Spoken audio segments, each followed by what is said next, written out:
With Tangled Webs Weaving, and we are live today, and I wanted to share my previous oops, I need to turn off the volume on my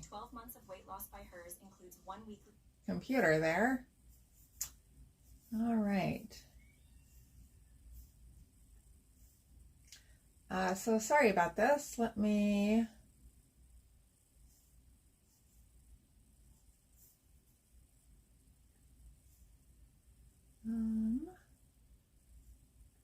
there we go. All right. So just trying to get set up here so that I can see what's going on. Okay. There we go. So I wanted to share with you the previous project that I finished last Friday. We worked on the alpaca in your lap blanket, and so I got that finished. It was a really fast weave, and this is how it turned out. So I'm really happy with it. And you can see that it's got a little bit of texture here with the double picks. And then I've got a nice fringe on it. And it's, I haven't measured it, but let's see, I would say it's, so I'm 5'8", and it is about 5'8" long, and it's about 30 inches wide, I think. So very nice. It's very soft and snuggly. This will be on my Etsy shop. So if you want to get a last minute gift, I think you can probably get this. I'm not sure if we shipped it today, if it would arrive by Christmas. I think so, depending on where you live. But it could be a maybe a delayed Christmas gift. Anyways, today's project is a set of hand towels, and it's also from the Winter 2024 Handwoven Magazine. And it is called, let's see here. Oops. So this is the magazine, and we are going to be weaving these towels. Now these towels have an overshot element in them, which is pretty cool. And I liked the blue with the, let's see if I can find it. There we go. With the overshot in the red. So that really kind of spoke to me. These are Bluebird Towels, and it's by Cheryl White. And you can find the pattern in the 2024 winter edition of Handwoven Magazine. This yarn it uses a 10-2 cotton, and I did get this from Combed Georgia cotton, and they sell it in a kit. So I got 5 1-pound combs of the 10-2 cotton, and this will make multiple towels. So this should be fun, because there's 4 different towels that are in the pattern. One has the overshot across the whole towel, one has it just at the ends, and then one is just the blue plaid, and the other is has just the overshot in some lines. So that should be fun. I'm thinking that I like the ones with just the lines, and maybe the ones with just the overshot at the ends. So the entire pattern uses 10-2, and for the overshot, you're doubling the 2 red colors. So the 2 red colors are Old Brick, and this one is Persimmon. So some of the overshot is in the Old Brick, some is in the Persimmon. So for the overshot sections, we will be using a tabby, and the tabby will be in the blue, which is the main, which is the weft, or I'm sorry, which is the warp. So the blue colors are 3 different blues. We have the light cornflower. Oh, hold all 3 at the same time. This is Carolina blue, so it's a little bit darker blue. And then we've got the real dark blue, which is warm navy. I like this one. So what we're going to be doing today is warping up the warp, or measuring out the warp on the warping board. Now, the pattern calls for a 5-yard warp, and that will make towels that end up being, what do we have here? 17 by 26 after they're hemmed and wet finished. I like my towels a little bit bigger, so I am measuring an 8-yard warp, and hopefully that will give me maybe a couple extra towels. And then I also like my towels a little bit wider, so I am adding 2 repeats of the center section. So I always have to make things a little bit difficult. So we're going to go ahead and start warping this. I'm warping it in 4 sections, so I divided it up, divided the warping up so that I'm doing 2 repeats for the 2 middle sections, and then 2 repeats in the ending section, and then 2 repeats in the beginning section. I did the first section already, so now we're going to start on the second section. So if you guys have any questions, oh, I just lost my pencil, put them in the chat and I will try to answer them. So we're going to start with the Carolina blue, and these are nice big cones that are very stable. I can set them down on my floor, and we're going to tie a overhand knot in this because this loop will go over my warping bar on the back. The reason I picked that I'm going to do 8 yards is because that's what my warping board can handle. So if I go around every single peg, it's like 7 3/4 yards. So when you're warping, you just need to make sure that you don't pull too tightly on your warp, and that you get it, you don't want to stack your threads on top of each other. You want them to be next to each other, and you need to slide them back each time you go around. Now, some people like to be ergonomic and do like this. That is a little more ergonomic. It's a little easier on the shoulders. I kind of use a combined method. When I'm going up, I find it easier to slide everything back with my left hand as I'm going up. And then when I'm coming down, I can kind of slide it back with the thread. So we're going to do 25 passes, or we need 25 threads. So we're going to do 12.5 passes.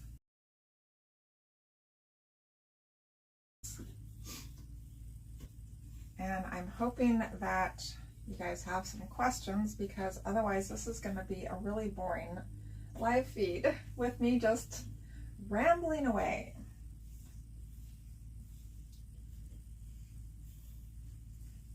I'm really excited about this particular issue of Handwoven Magazine. It has a lot of projects that I want to weave in them. And with my cancer treatment being underway, I don't really have the brain power to design right now. So it's nice to have something ready-made that I can work on. And as you all know, weaving is my happy place. So while I have the energy to weave, I'm gonna be doing it. I just came off a 2-week break from my chemo treatment, and so I'm feeling pretty good. I just started up my second round. I have 3 rounds of 6 weeks of treatment, and then I will be done.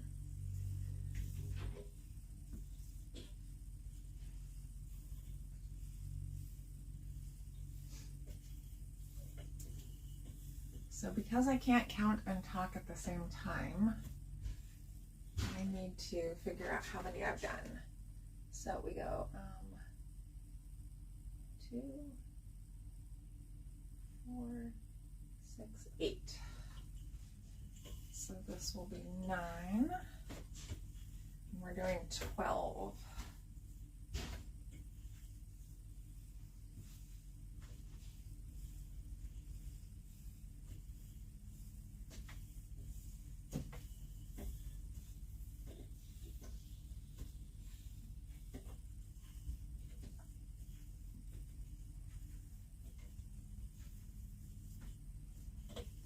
That's 10.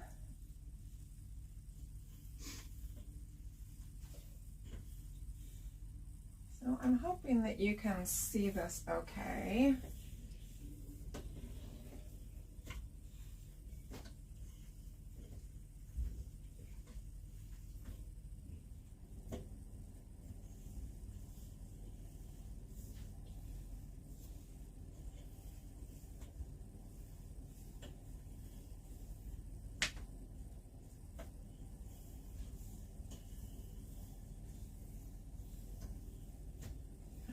I believe this is number 12.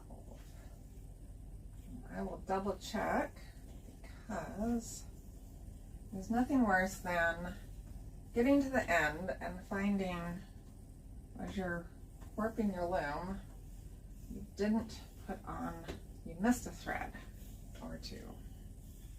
So, all right. So we'll count these again. 1, 2, 4, 6, 8, 10, 12. Okay, so we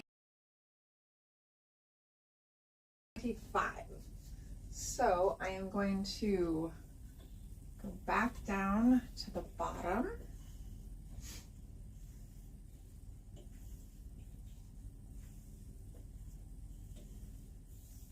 And park that. Now, normally, if I'm changing colors frequently, I would, since the next one is only 14 threads, I would just park this. But the problem is we have odd numbers of threads. So I'm gonna start down here, but then I'm gonna end down there, yeah. So I found it easy. And the next thread that we're doing is the light cornflower, I believe. Yes, light cornflower. So we're going to tie, cut and tie. So we'll just undo that. I just dropped it.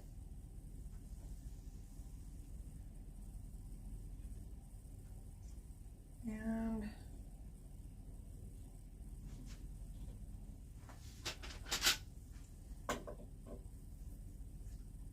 cut off our blue, or darker blue. And then I'm just going to tie an overhand knot about where it's going to round the corner. 14 passes of this color.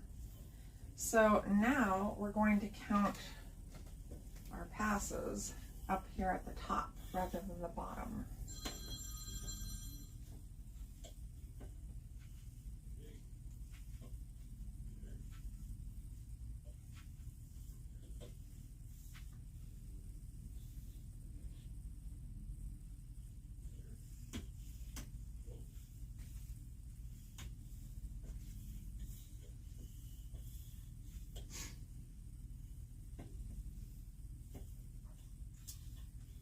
Okay, it looks like we have a couple people that have joined in. How long have you been weaving on a floor loom? Okay, so weaving on a floor loom, gosh, I started off on a rigid heddle loom, and that was probably 10 years ago, I would say. And I wove on that for, probably 6 months to kind of make sure that I liked weaving, and I loved it. I've always liked fiber crafts. I was into knitting first, and I did some other type of fiber arts. My grandma taught me how to knit. I did some crocheting. My other grandma taught me how to crochet, but crocheting really wasn't me. I couldn't get the tension right. Anyways, so I, after I had woven on the rigid heddle for about 6 months, I found a table loom, and I got that, and I wove on that for about a year. So I guess we're like down to 9 years ago, and then I decided I wanted more shafts than a 4-shaft table loom, and I wanted to be able to weave bigger things. So I found a floor loom.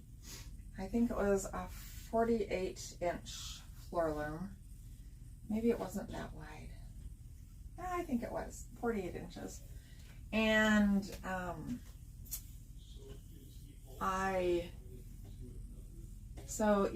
8.5 years ago, I got my first floor loom. And then a couple years, I got the countermarch loom. The first floor loom was a jack loom. And then I decided I wanted a countermarch loom. So I have a Bergman countermarch loom. It's a folding loom, and it's a great loom. It was designed and built here in the Pacific Northwest in Poulsbo. My loom, I think, was built around the 1940s. So let's go ahead and count. 1, 2, 4, 6, 7. Okay, 14.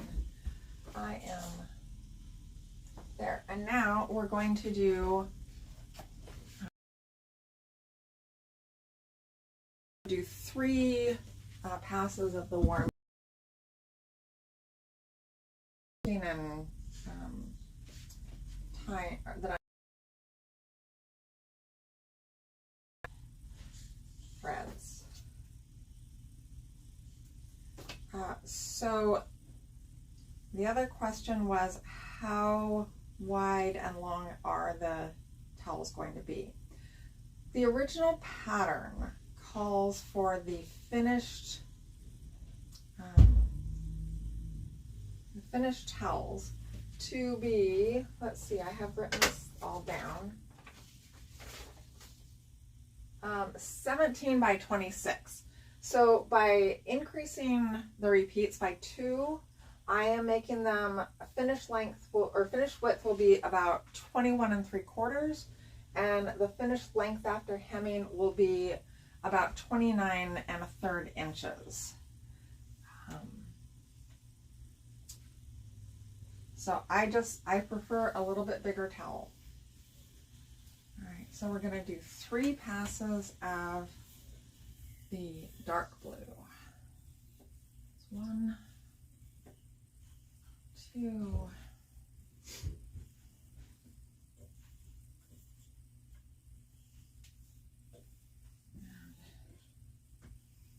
3. So see, now we're going to end up back at the top. And we need to cut this one and tie on the light cornflower again.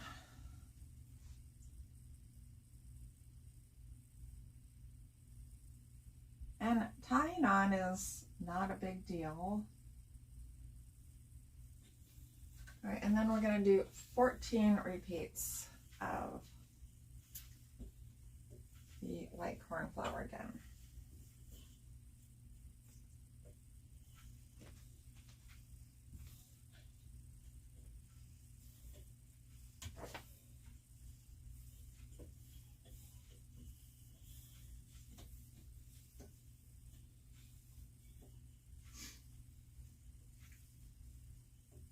My Berkman loom is, it's unique in that it folds. It is probably about the size of a normal jack loom. It's not got the big overhead beater and all that. And when it's fully extended, it's got a 56-inch weaving width, so it's about 60 inches wide, and unfolded when I'm weaving, it's probably 30 inches deep, maybe more, 40 inches deep, something like that. A normal jack loom. But I have a very small weaving studio. It's like a 10 by 12 room, which I have all my supplies in, plus my home office, and so it gets a little tight in here. So when I don't have something on my loom, I fold it up, and it ends up being about 19 inches deep, which gives me a lot more room in my studio to do other things. Not that I don't have something on my loom very often. So we started at the top. We're going to count at the bottom, right? 1, 2, 3, 4, 5. So this is number 6.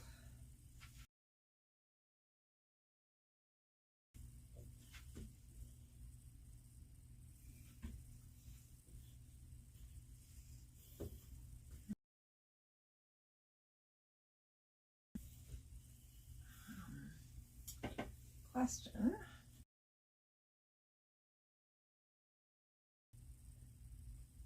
Okay, so yeah, 20 by 30 is a good size for towels. I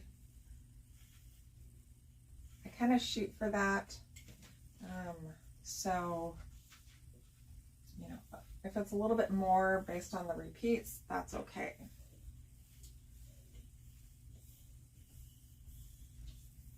All right, so now we are on the second repeat.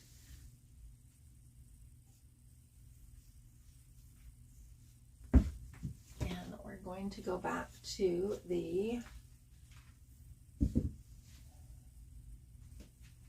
Imperial Blue.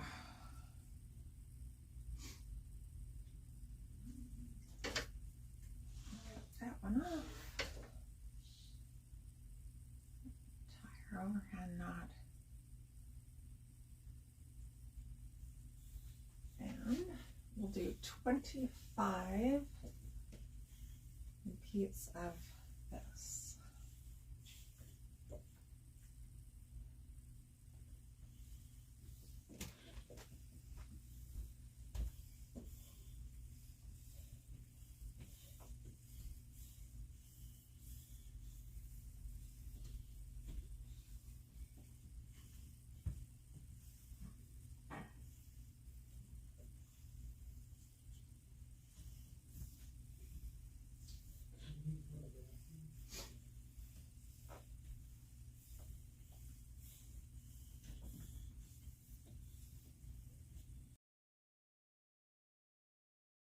So hopefully I will be getting this on the loom later today, and I have energy. And then I'll probably start weaving tomorrow, and I'll video that process But I may not get, with the holidays and everything, of course, maybe with the holidays I'll have more time to weave. We'll just see how I feel. But I may not get all of the towels woven, so maybe next Friday during Free Weaving Friday you will get to see some of the weaving live, and some of the overshot.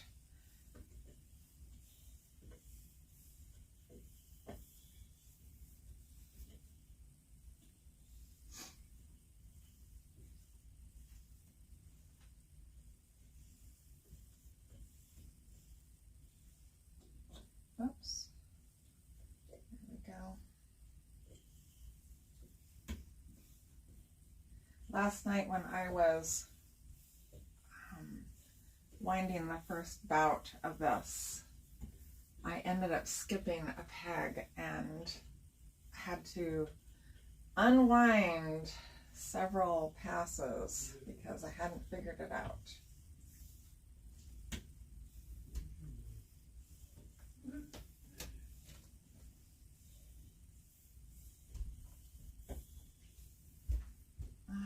So let's count. And I have a question here. How do you plan to draw in your warps to ensure you get the width?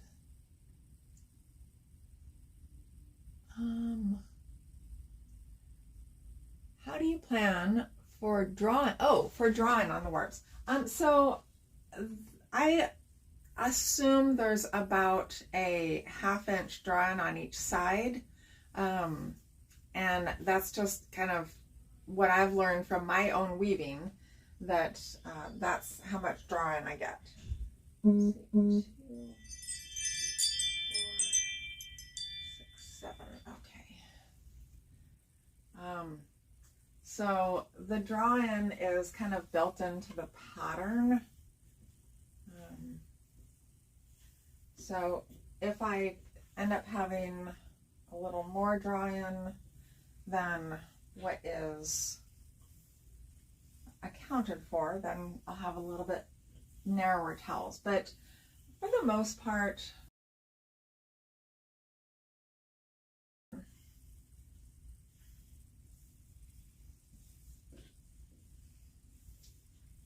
on certain things like rugs, or more of a weft-faced weave, you tend to have a little more draw-in, and so using a temple can be helpful in those instances, so that you don't get that draw-in.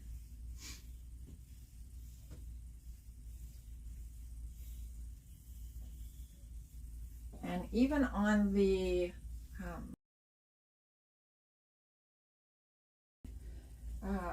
that I used a temple on because I wanted to make sure that that draw-in my edges didn't get wavy on the blanket, and because it was such a light beat and it was easy to pull the sides in too much, I did use a temple, which I normally wouldn't use on something that fine, that soft and drapey, but it was recommended in the pattern, and I have a wide enough temple, so that's what I did. Let's see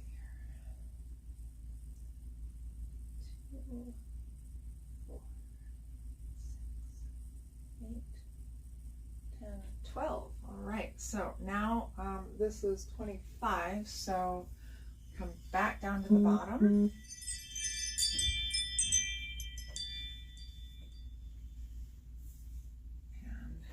That, get our light cornflower again.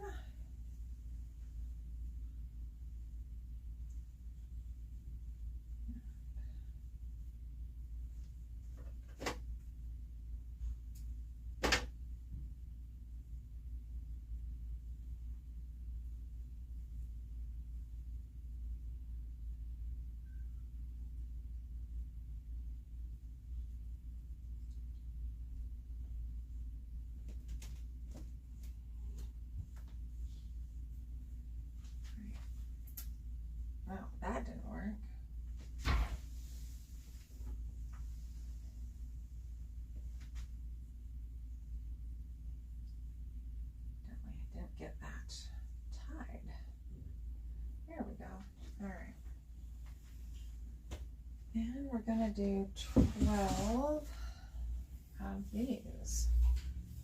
So we will count back up here.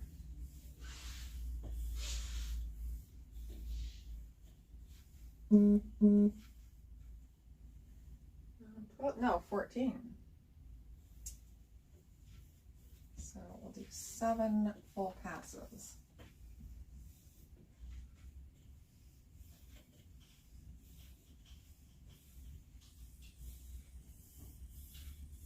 There's 2.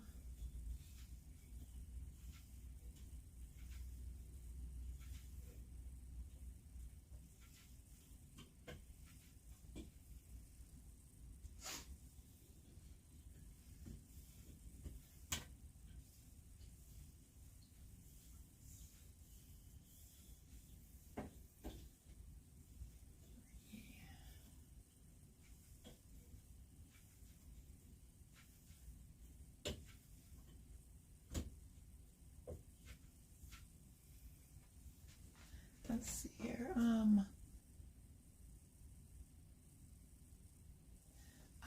The temples. So I have a couple different temples. I have a, I think it's a Toyoka. Let's see, which one is this?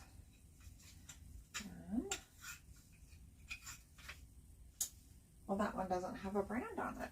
Well, that's interesting.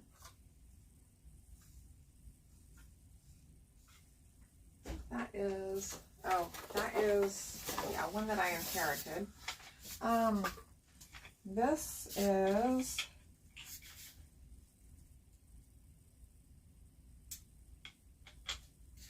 yeah, so this is a Swedish one. It's a wooden one. It's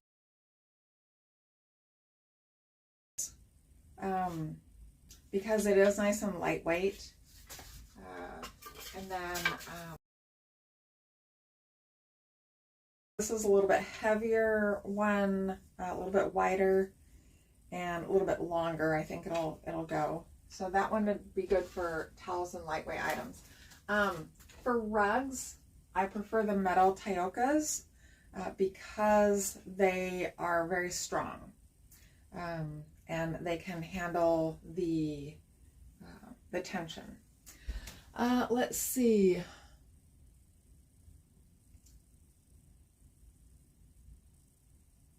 Yeah, standing has been an issue for me with, I've been suffering from edema with my treatments. I guess it's caused by low protein levels.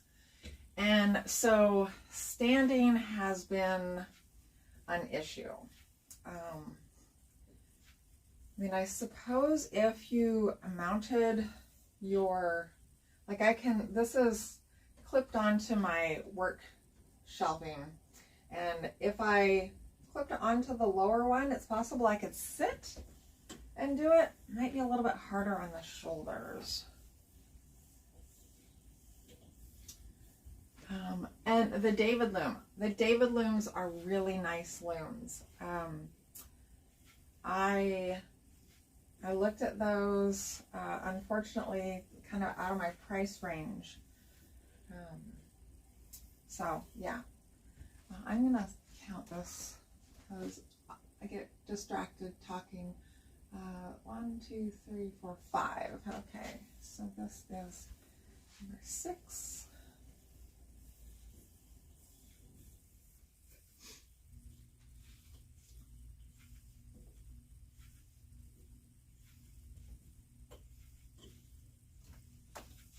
And 7.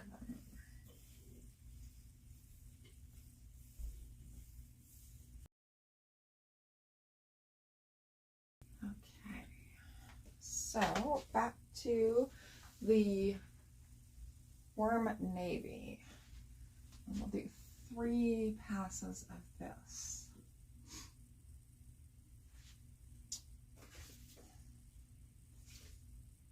I lost my scissors. Here they are.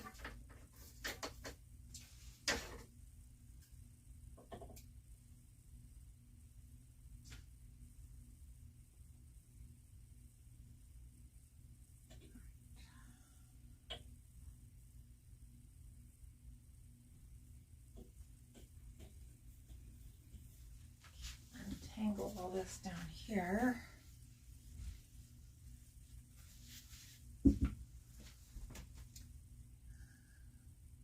Hey Jill, thanks for joining in. Just warping away here.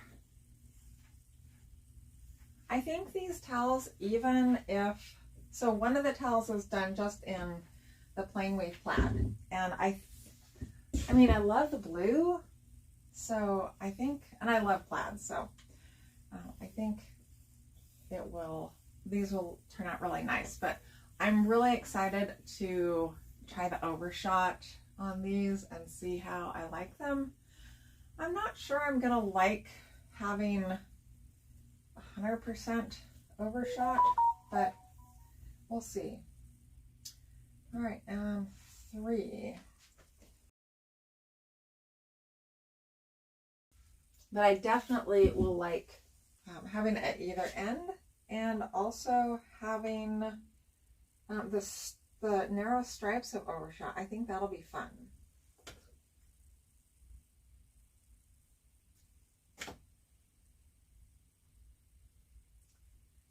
So if any of you are into cooking, I'm going to give a little plug to my friend Jill for Today. She has a fabulous cooking channel on YouTube. So check it out if you are into cooking too. She has great, fun, little short recipes, lots of baking type recipes.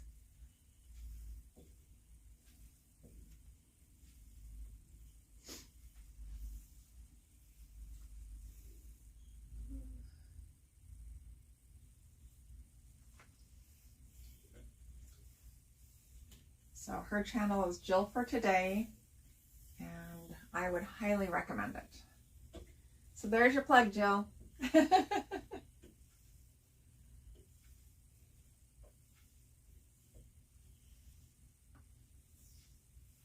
we'll do 14 passes of this, and then we can take this one off the warping board.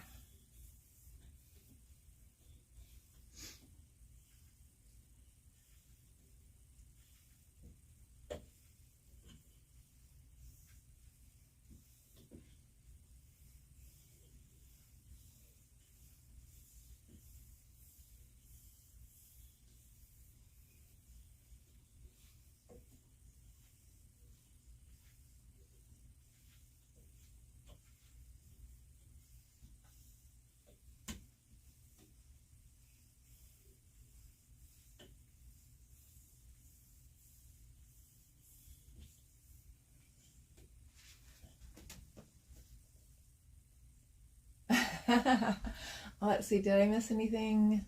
I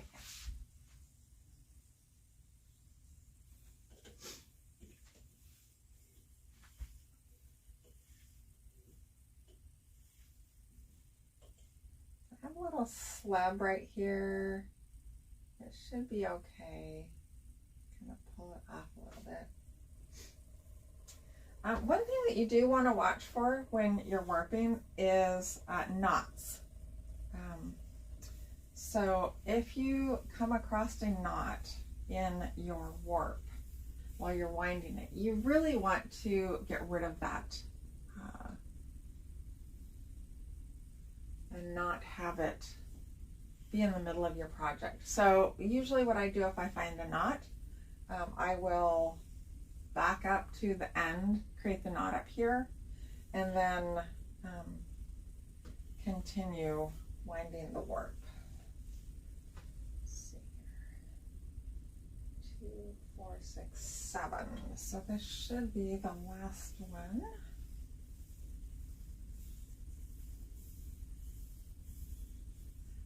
Okay, so because I'm tying, this end will be on my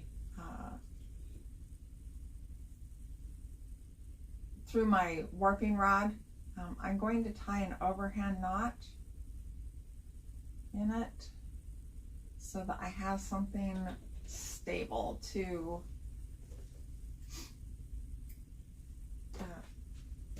through there.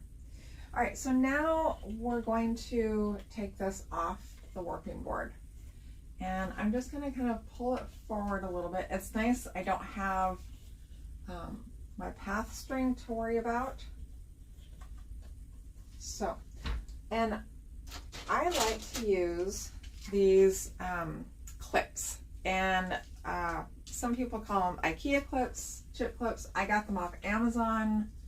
I'll put a link to them in the description of this video. But I found that putting these on my cross and then just chaining my warp works really well.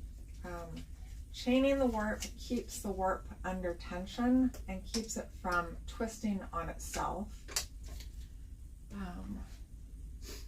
And I got these in 3 sizes. So there's 3 different sizes here. It's got some nice long ones, some medium ones, and then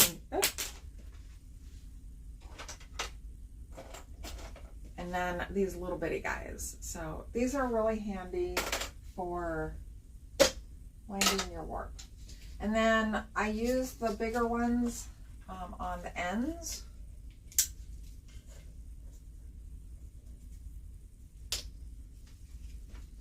Keep those, because those are under a little more tension. And then my cross is here, so I'm going to start down here at the bottom, and I'll just pull that off. And I keep it under tension, and then I just chain it. And because we keep it under tension, it will not twist on itself.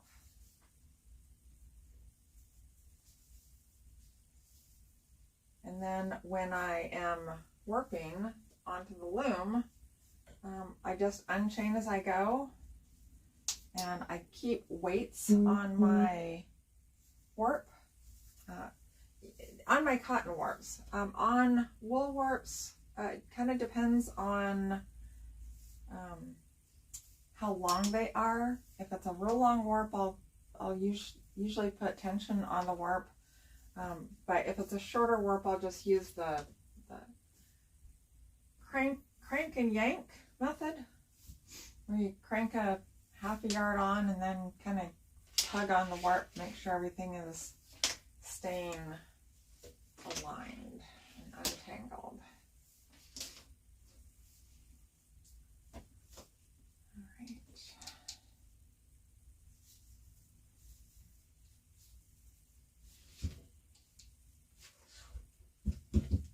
Okay, so now, and when I put the clips on, I always put them on so that the opening of the clip is towards me. That way I know which way it's going to go onto my leaf sticks. So I'm going to go ahead and put this one on my leaf sticks. I've got my leaf sticks set up down here on my next to my loom. Sorry you can't see this part, but I'll just thread the cross onto the leaf sticks, and that way it's done and I don't have to worry about it getting mixed up. So now we're just going to go ahead and start over.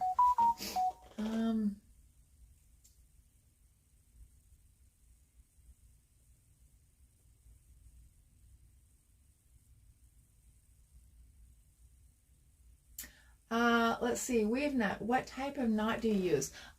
So on this I'm using an overhand knot. So I just create the loop and then just tie an overhand knot, and then the loop fits over the peg.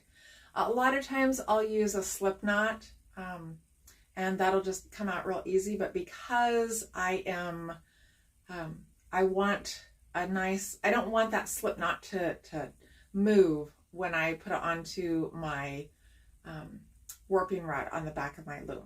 So, and then Jill, when you get ready to pull my yarn off the warp board, I cut the ends, then begin chaining.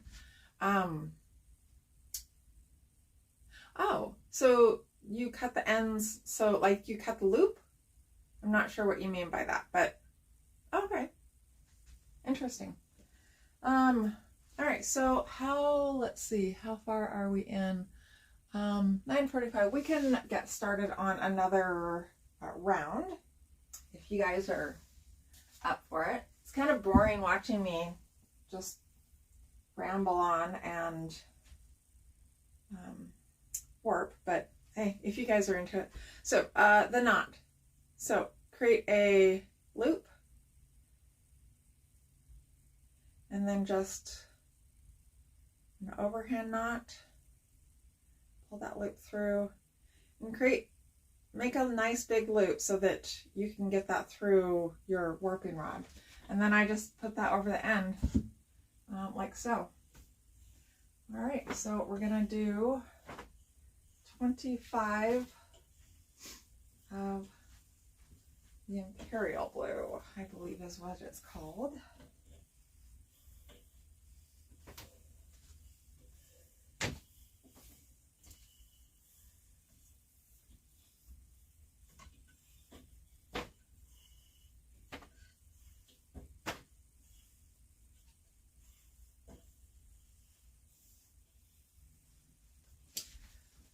Let's see, how do you decide how many chains for each warp? The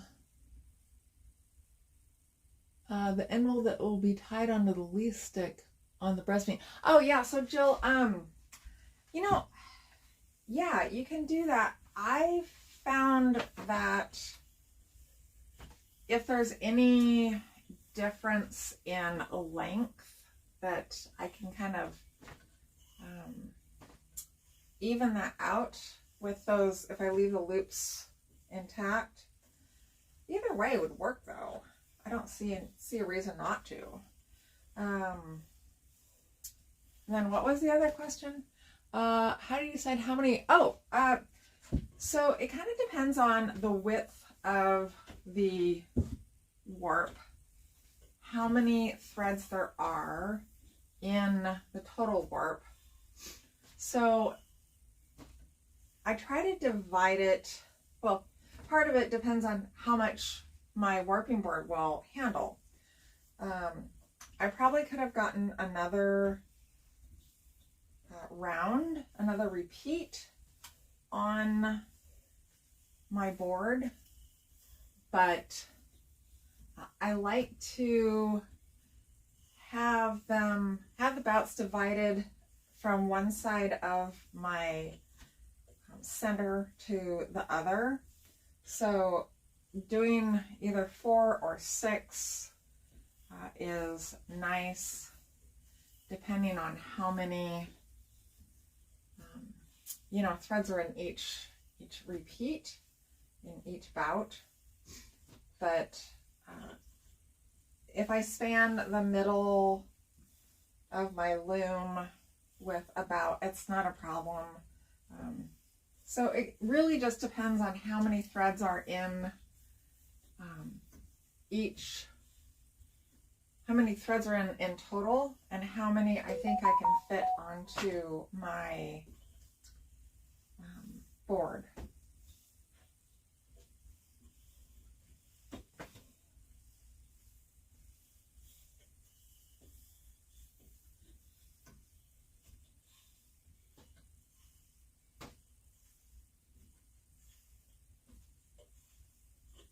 I also like to kind of divide the bouts so they have a fairly equal number of threads in each one. And this one is a little bit off. The two outside ones have a different quantity in them, but that shouldn't be a problem. It's not a huge difference.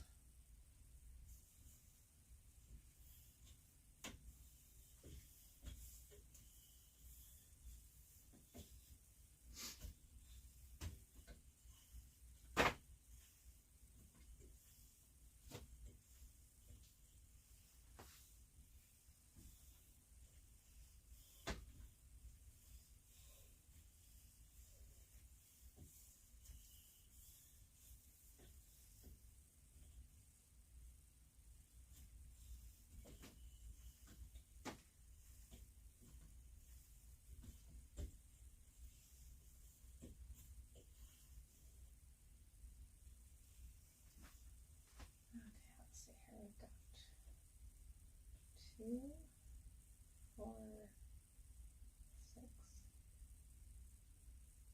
8, 10, 11. All right.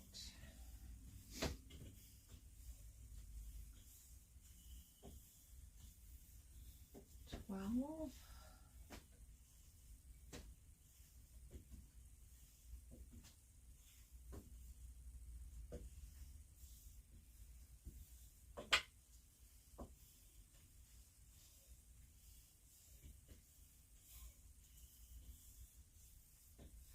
And then, since we need 25, we will come back down to the end, bottom here, and tie on.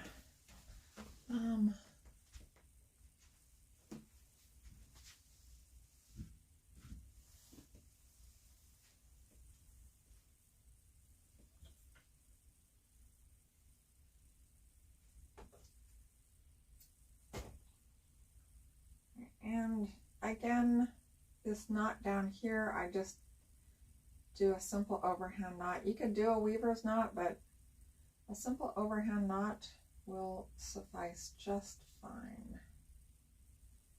I can make my fingers work.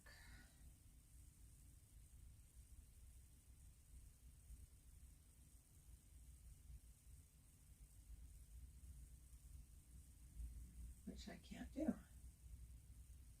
All right, let's try that again. There. Whew.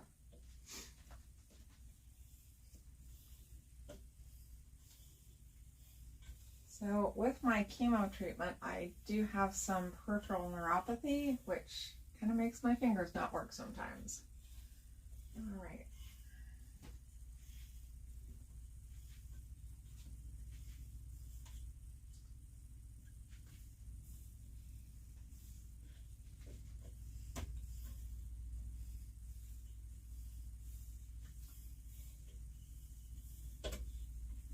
We need 14 threads of this, so we'll do 7 passes.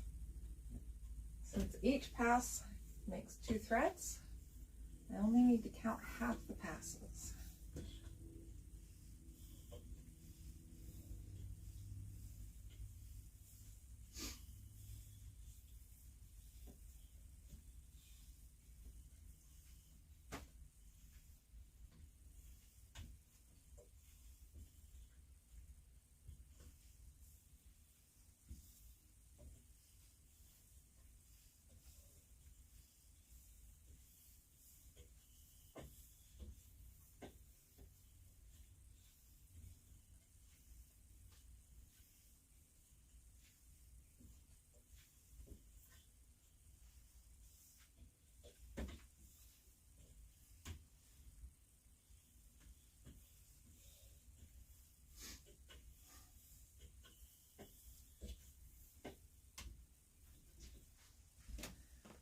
Let's see. Oh, yeah. You know, it's having medical issues really kind of makes some of the things that we have to do in weaving challenging. I found as I get older and with being stiff and whatnot, tying up my loom is, yeah, it's challenging. Standing here warping can be challenging. Let's see here, double check my counts. 2, 3, 4, 5, 6. Okay, one more. Thought I was getting close. But you know, weaving isn't a marathon, or it's not a race. It's more of a marathon. Mm-hmm. You just do what you can when you can, and then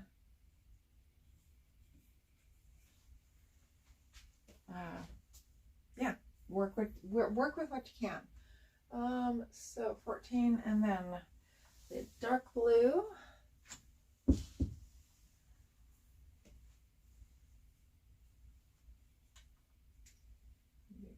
3 passes of the dark blue, or 3 threads of the dark blue.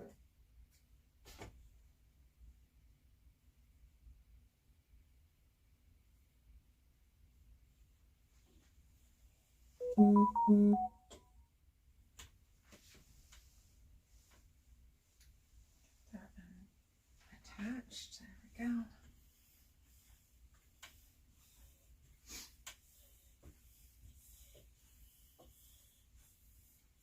One, 2.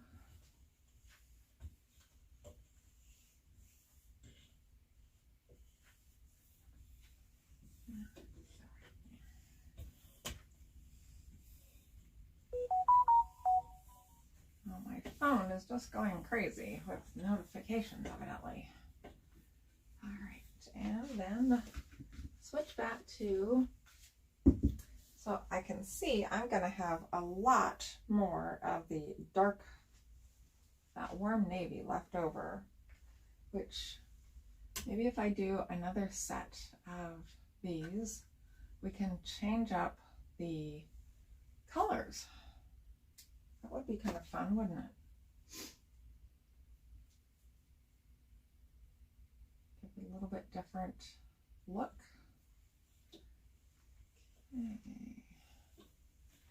And then 14 more of these.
I wish I could speed this up, but you can't.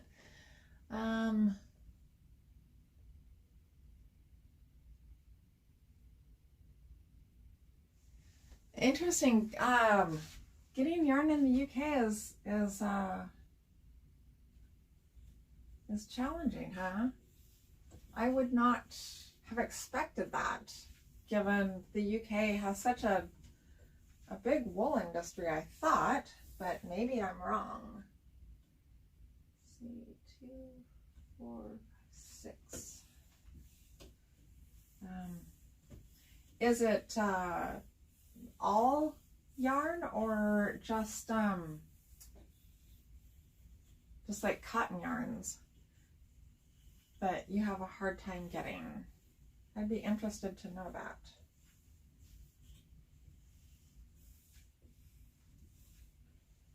Okay, so just double check here. 2, 4, 6, 7. Yes. All right.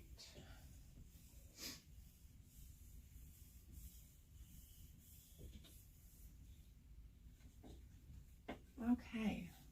Well, I think you guys get the idea. Getting weaving yarn and you can be difficult and seem to have limited resources, and importing is expensive. Yeah, I imagine importing is very expensive. So we have I got one more repeat to put on this bout, and then one more bout after that, and then we will be able to put it on the loom. But I think for now you've seen enough of me winding this warp. I hope you enjoyed watching this live feed and got your questions answered. If you did enjoy it, please consider subscribing to my channel so that you can get notifications when I have more live feeds. I should be doing these every Friday at 9 a.m. Pacific Standard Time. And if you want to join me, that would be great. In the meantime, happy weaving and thanks for watching. Signing off for now. Thanks. Bye.